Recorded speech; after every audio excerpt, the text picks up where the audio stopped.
Today we'll show you how to share your drive link. Okay, just follow these steps and don't forget like and subscribe, and thank you for watching. First, open your Gmail for open Google Drive. Okay, just open here and go to this points like this and go here to Drive. Okay guys, just click and okay.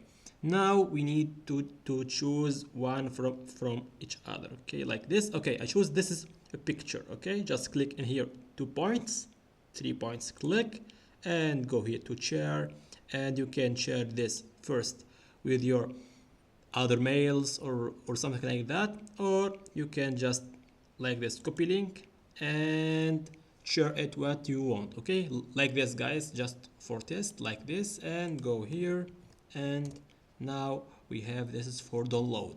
Okay, just you want to be your Gmail and you can download it. Okay guys, just don't forget like and subscribe, and by the way you can do like this, anyone like this to this is a public and like copy link, and you can here to test again, and this is anyone can download it like this guys.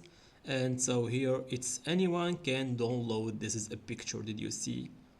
Only 1 second guys, like this. Okay, did you see? I think